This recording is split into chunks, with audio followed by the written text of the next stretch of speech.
Bonjour à tous. Bonjour.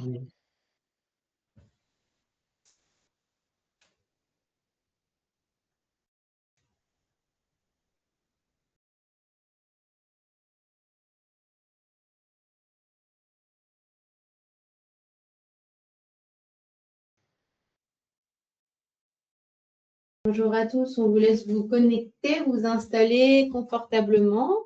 On va démarrer à l'heure. On démarrera du coup vers 13h31 avec Eric et Julien qui sont là.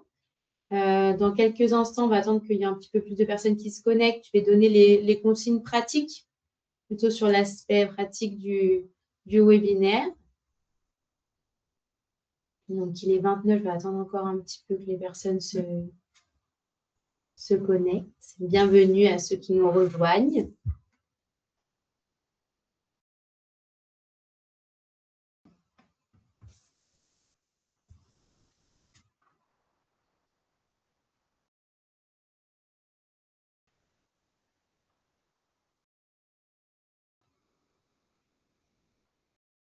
Voilà, on voit que tout le monde se connecte. Il est 13h30, donc on va commencer à l'heure parce qu'en fait, on a eu la volonté de mettre une session assez courte, voilà, pour ne pas vous prendre trop de temps, mais qu'on soit efficace. Donc, je suis accompagnée de Julien et de Eric qui vont vous faire la présentation pendant les 30 minutes. Vous aurez le micro et la caméra coupés pendant le temps de la présentation. Vous avez à votre disposition sur votre écran normalement un onglet questions dans lequel vous pouvez poser vos questions.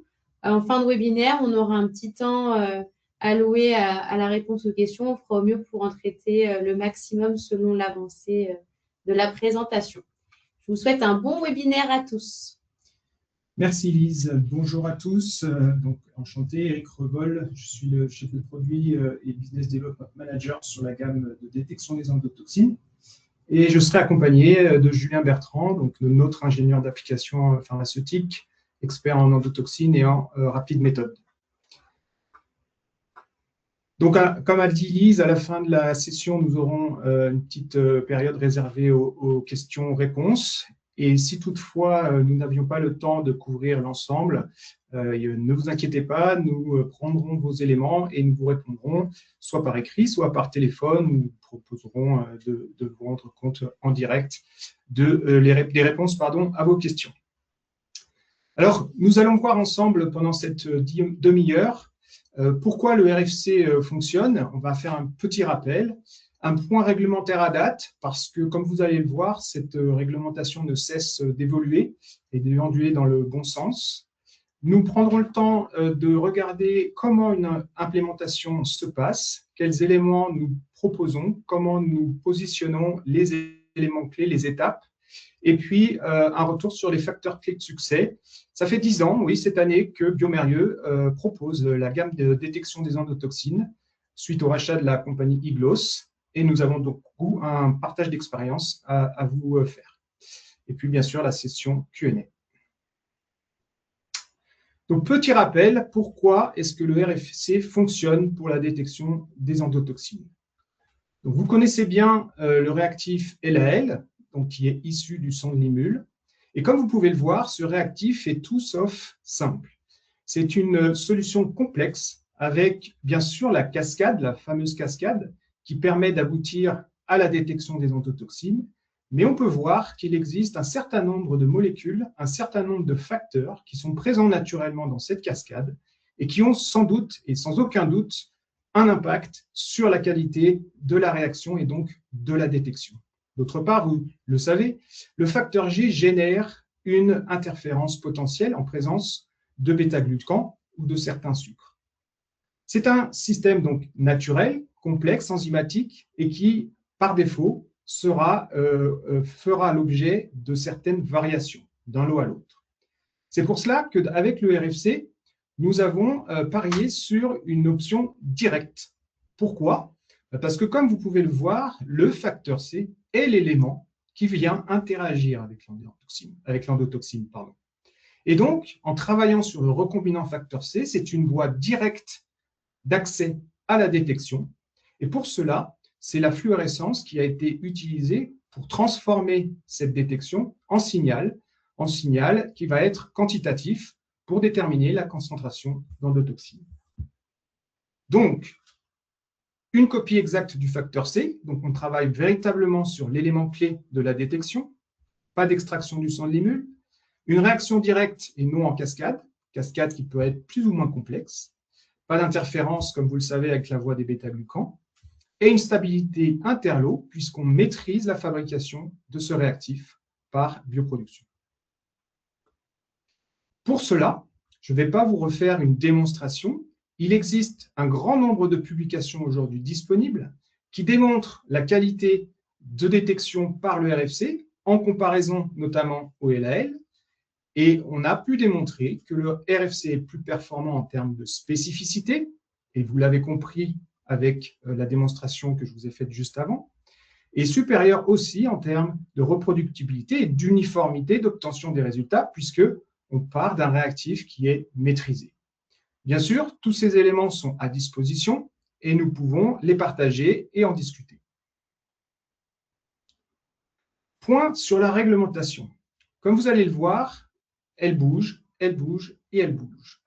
Si on refait un petit point, en 2024, voici la picture mondiale, on va dire, des différentes pharmacopées, avec, comme vous pouvez le voir, un certain nombre de pharmacopées qui considèrent le RFC comme alternatif. Initialement, c'est l'Europe qui a impulsé le mouvement vers le recombinant. Puis, en 2025, vous allez voir, il y a déjà un changement majeur puisque la pharmacopée américaine a ouvert la porte et a inscrit dans ses textes l'utilisation du recombinant. Le Brésil a de la même façon reconnu l'utilisation du recombinant comme une méthode compendiale pour la détection des endotoxines. Et certains pays comme l'Inde, la Chine, le Japon sont encore en train de travailler sur l'implémentation progressive dans leurs textes, mais restent sur un mode alternatif. Alors en 2026, puisque nous sommes en 2026, qu'est-ce qui change? Tout d'abord, l'impulsion a été mondialisée. Courant de l'année 2025, les différentes grandes pharmacopées se sont mis autour de la table et ont décidé de lancer un projet d'harmonisation. L'Organisation mondiale de la santé a elle aussi communiqué autour de ce mouvement et a recommandé de sortir de l'utilisation du LAL lorsque c'était possible et lorsqu'il était pertinent de le faire.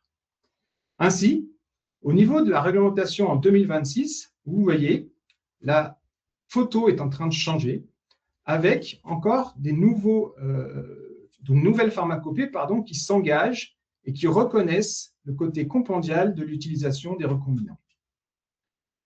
Le mouvement est en marche, rien ne pourra revenir en arrière et les autres pharmacopées qui, pour le moment, restent en mode alternatif, font les efforts pour harmoniser en travaillant autour de le même objectif.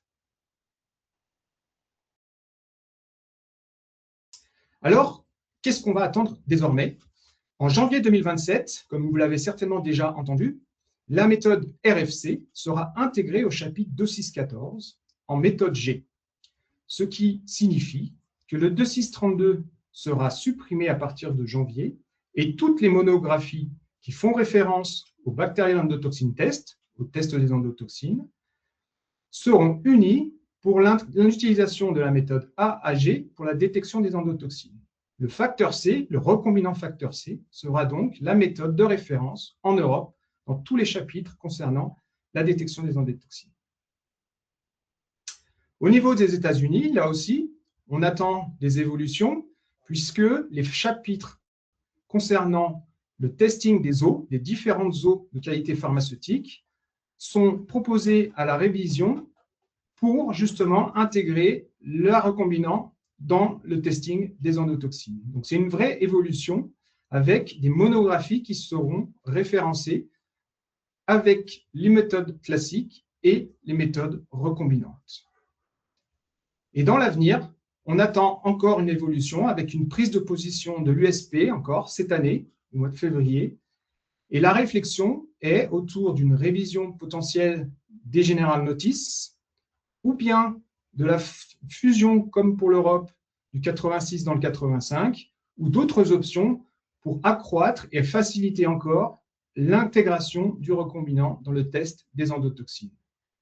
Donc un vrai élan pour la reconnaissance et l'intégration et pour pousser les utilisateurs à utiliser des méthodes recombinantes comme le RFC. Alors, implémenter le RFC, tous les feux sont ouverts. Parce que performance et fiabilité, reconnaissance scientifique et réglementaire, des méthodes qui sont robustes, opérationnelles et qui améliorent l'efficacité du laboratoire, et bien sûr, remplir des objectifs de durabilité et de sécurisation de vos approvisionnements. Effectivement, comme on vous l'expliquait, l'utilisation du RFC qui est maîtrisé d'un point de vue fabrication en Europe permet d'avoir un approvisionnement sécurisé, des stocks qui sont toujours disponibles et aucune variabilité dans les réactifs que vous aurez à disposition. Alors, implémenter le RFC, comment ça se passe? Il faut d'abord travailler en équipe. C'est un travail d'équipe et c'est un engagement d'entreprise. Il faut se poser les bonnes questions et les questions successivement avec les différents interlocuteurs qui sont compétents pour y répondre. Dans la méthodologie que l'on propose, il faut progressivement analyser les matrices qui sont analysées au laboratoire. Faire l'état des lieux des méthodes, parce que oui, parfois, on n'utilise pas forcément la même méthode pour les différents produits à analyser. Une fois cette analyse faite au niveau du laboratoire, engager les affaires réglementaires, parce que, on le sait, il y a des dépôts d'AMM qui sont liés à des chapitres, qui sont liés à des méthodes, qui sont liés à des pays. Il faut donc faire le point sur les réglementations qui s'appliquent, les produits pour lesquels il va falloir travailler sur une variation d'AMM, et ensuite décider la stratégie. Et puis, bien sûr, l'impact du changement de méthode doit être analysé, partagé et préparé. Dans ce cas, l'ensemble des acteurs de votre entreprise et de fournisseurs vont travailler pour justement préparer cette implémentation. C'est donc plus que simplement changer de méthode, c'est un partenariat à long terme, un accompagnement à chaque étape, un support par une expertise réglementaire et une expertise technique. Je laisse la parole à Julien pour entrer dans les détails des implémentations. Bonjour à tous. Donc du coup, pour préparer l'implémentation du recombinant facteur C avec notre solution EndoNext dans votre laboratoire, la première étape, comme disait Eric, c'est en interne de votre côté. Ensuite, c'est en lien avec Biomérieux, avec différents services, donc les agents d'application, responsables marché et aussi le planning, pour pouvoir construire la timeline de l'implémentation de la solution. Donc voir avec les différents services qui sont disponibles. On a différents supports d'expertise suivant les typologies de produits que vous avez. Donc, on peut faire des études de faisabilité pour voir si vos produits sont compatibles avec notre solution. On peut aussi faire des études par rapport au Holding Time Study et des études sur le Low Endotoxin Recovery ou le démasking si vous avez des produits qui sont très complexes. On peut aussi, dans certains cas, faire des évaluations sur site où du coup, on vous met un système à disposition pour que vous puissiez faire des tests dessus. On a aussi des collaborations d'expertise avec des laboratoires prestataires pour pouvoir justement pousser la recherche d'endotoxines au niveau de vos produits si vous avez des problématiques de détection. Et l'échange avec l'informatique de votre site pour pouvoir intégrer la partie software dans votre laboratoire, suivant si vous êtes connecté à un LIMS, si vous souhaitez utiliser l'Active Directory ou autre, pour pouvoir faire en sorte que l'installation se passe dans les meilleures conditions possibles. Je vais passer à la diapo suivante, Eric. Au niveau de la validation et de la timeline opérationnelle, donc du coup l'installation du système est assez rapide, ça dure même pas une demi-journée. Ensuite, l'intégralité de la qualification est faite par Biomérieux, c'est-à-dire que du coup on fait la qualification du système et des logiciels. On peut faire aussi la validation de méthode si vous considérez que la méthode est une méthode alternative par rapport au marché que vous souhaitez rencontrer. On peut aussi faire la validation des produits sur des produits peu complexes qui prend entre 2 à 4 jours, de 4 produits par jour.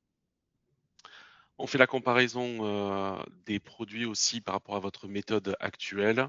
On peut aussi vous aider par rapport à la rédaction de la SOP, le change control. Là, ici, c'est plutôt vous qui vous en occupez. Nous, on peut être là par contre en support pour pouvoir vous apporter des réponses aux questions que vous avez par rapport à cette rédaction.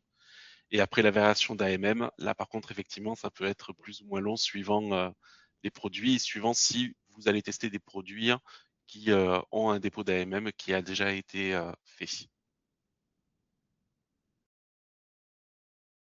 vais passer à la diapo suivante. Concrètement, au niveau de l'implémentation, donc du coup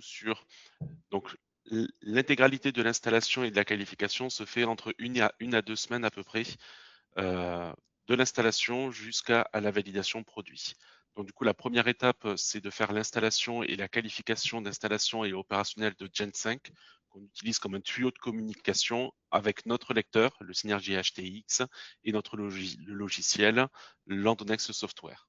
Donc du coup, l'HTX, on fait aussi la qualification d'installation opérationnelle. Pareil pour la solution Endonext. On a la formation sur site qui dure environ une journée pour 2 personnes. On peut former un petit peu plus de personnes si vous faites déjà du LAL dans votre laboratoire et que vous connaissez la technique de dépôt sur microplaque. Ensuite, on a la détermination du gain et le test d'uniformité pour pouvoir vérifier que l'intégralité de la température est uniforme sur le système. Pas besoin de faire de la validation de méthode vu que vous considérez la méthode RFC comme une méthode compendiale par rapport à votre marché. Par contre, on peut vous fournir ce qu'on appelle le PVR, le Primary Validation Report, qui comprend toutes les données que bioMérieux et un laboratoire externe ont générées lors de la validation de nos kits. Pour que vous puissiez justement vous baser sur ces données-là pour pouvoir passer la validation de méthode. Par contre, dans tous les cas, vous êtes obligé de faire la vérification de la dilution de votre produit pour savoir quelles sont les dilutions qui sont compatibles avec votre produit et tester 3 lots de produits différents pour pouvoir valider que la dilution que vous avez sélectionnée est reproductible sur 3 lots de vos produits. Donc ça prend environ une demi-journée. Donc ce qui fait qu'en moins d'une semaine, vous pouvez avoir votre système qui est prêt et opérationnel, en tout cas d'un point de vue bioMérieux. Après, vous avez toujours vos SOP à faire et on est là pour pouvoir vous aider. En tout cas, tout est installé et prêt au bout d'une semaine. Juste pour compléter, Julien, ouais. Juste un petit point. Donc, effectivement, dans la méthode compendiale, les autorités requièrent l'analyse de ce PVR. Donc, effectivement, l'analyse du PVR, c'est la lecture de l'ensemble des éléments de ce document, la vérification qui correspond bien aux attentes réglementaires d'une validation de méthode, ce que bioMérieux a déroulé et a fourni. Et ce document, bien sûr, comme le disait Julien, est à votre disposition. Donc, ça peut prendre plus que quelques heures. Donc, c'est pour ça que dès lors qu'on programme l'implémentation, dès lors qu'on programme les éléments, ces documents vous seront partagés. Mais Julien y reviendra un petit peu plus tard dans la discussion.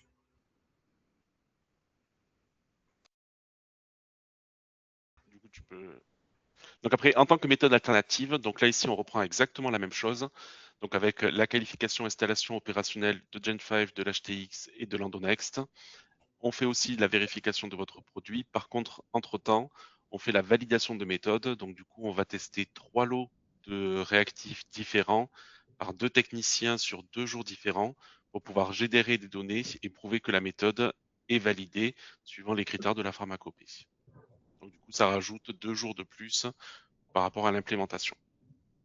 Et sachant que dans ce cas-là, bien sûr aussi, comme le disait Eric, on vous fournit aussi le PVR pour que vous puissiez vous baser là-dessus aussi. Donc effectivement, dans le cas d'un pharmacopée qui considère le RFC comme alternatif, on l'a vu tout à l'heure sur les différentes pictures mondiales des pharmacopées, il est requis de dérouler ces tests de méthode validation, mais il n'est pas exclu, bien sûr, d'analyser les données qui seront fournies dans le PVR. Donc, en fait, il y a une double check, on va dire, de la méthode avec et de l'exécution et de l'analyse documentaire. Et pour ce faire, il y a bien sûr l'accompagnement par bioMérieux sur le déroulement de la méthode validation et bien sûr la discussion possible autour des éléments qui vous seront fournis dans le PVR.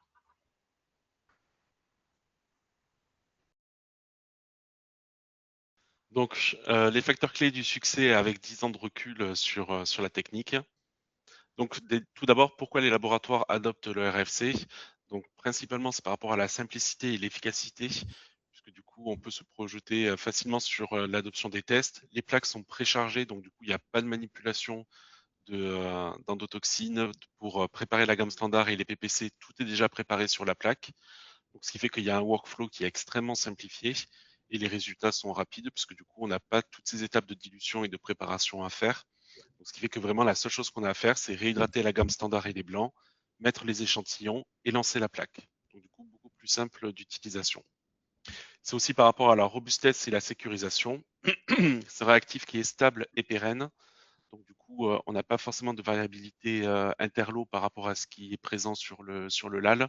Les réactifs étant fabriqués en biotechnologie, ils sont très reproductibles. Peu d'incertitude quant à l'approvisionnement, puisque du coup, vu que c'est fabriqué en bioréacteur, on n'a pas de risque d'être en pénurie de quelque chose. Et c'est un réactif qui est disponible en Europe, surtout vu ce qui se passe actuellement au niveau des États-Unis. C'est vrai que c'est beaucoup plus simple d'avoir un réactif qui est fait en Europe et qui est du coup accessible sans problématique. Au niveau de la compatibilité produit, au niveau des produits qui ont été testés par nos clients, on a de tout. On a des petites molécules, on a de la bioproduction, on a aussi des prestataires qui l'utilisent. Et sachant que tout ça a été fait en lien avec les autorités et que tout s'est bien passé au niveau de l'implémentation de la technique dans ces laboratoires. Les clés d'une implémentation réussie, donc la préparation, ça reste la priorité. Donc du coup, c'est préparer en amont, anticiper au niveau de votre infrastructure et de votre organisation par rapport à l'implémentation de la technique, sachant bien sûr, on a des réunions de cadrage avec votre entreprise et Biomérieux pour pouvoir justement expliquer la timeline de l'implémentation. Comme disait Eric, vous fournir tous les documents dont vous avez besoin pour que vous puissiez préparer en amont et faire valider par l'assurance qualité ou autre tous les documents qu'on va vous fournir par rapport aux qualifications, aux primaires validation report et ainsi de suite. Bien sûr, vous avez un accompagnement qui est structuré. Vous avez l'équipe terrain, donc les ingénieurs d'application qui vont faire l'installation, la qualification, validation si vous la souhaitez et la formation de vos équipes.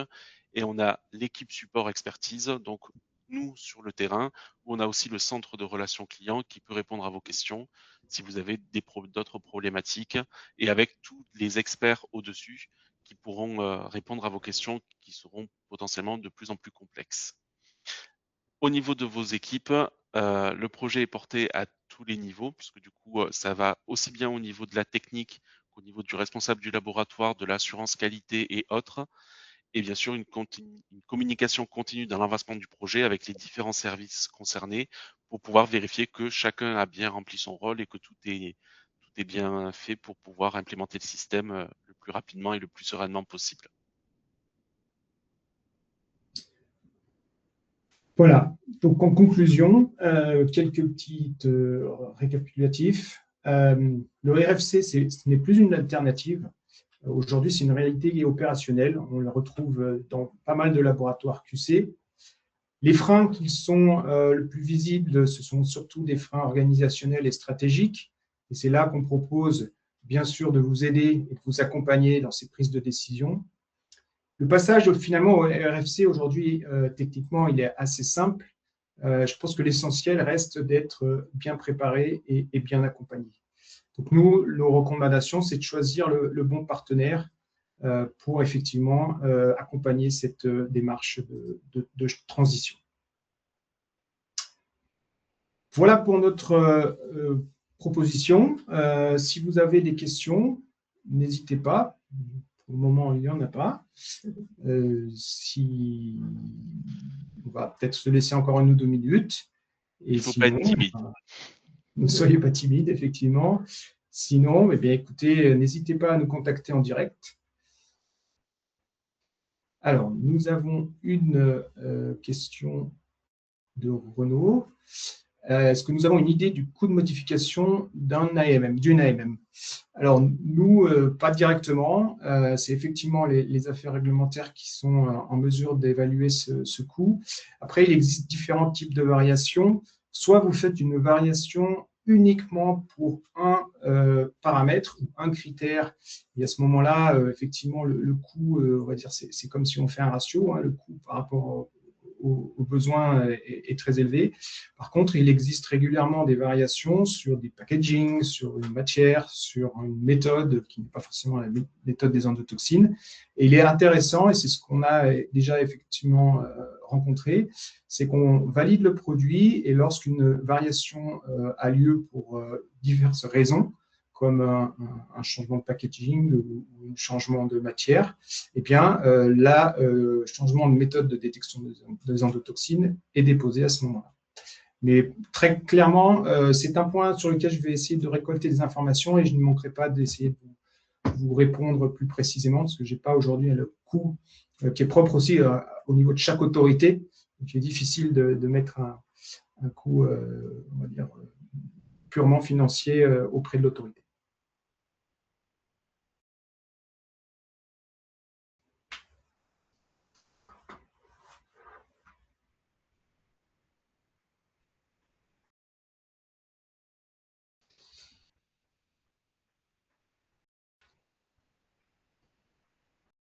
Eh bien, écoutez, sinon, on va vous remercier d'avoir assisté, d'être resté jusqu'au bout. Nous sommes joignables, Julien, moi-même et vos interlocuteurs sur le terrain.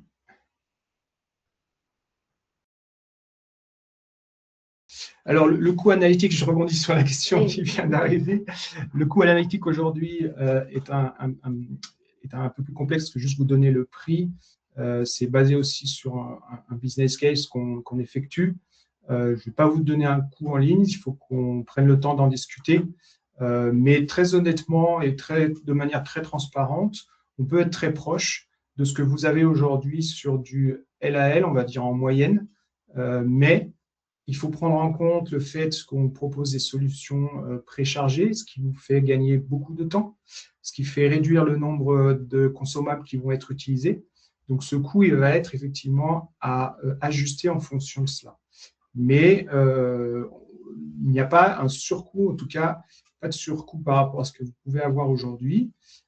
Et surtout, en termes de tendance d'augmentation, ça, par contre, je peux vous le dire, on n'est pas du tout sur les mêmes tendances. Aujourd'hui, le prix est stable, la solution est pérenne, et donc on n'est pas sur des augmentations prévisionnelles de ce qu'on peut rencontrer aujourd'hui avec le LAL.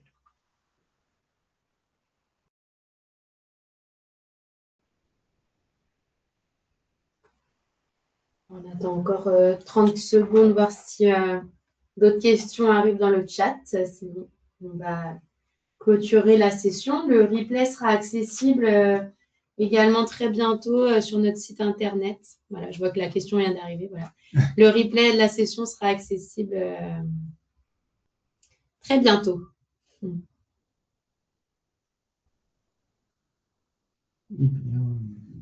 Merci encore. Merci Julien. Merci à vous. Et puis, merci d'avoir participé. On vous répondra à vos questions plus précisément, Renaud, directement. Je pense qu'on prendra contact avec vous. Je vais clôturer la session. Donc, bon après-midi à tous. Ouais, au revoir. Au revoir.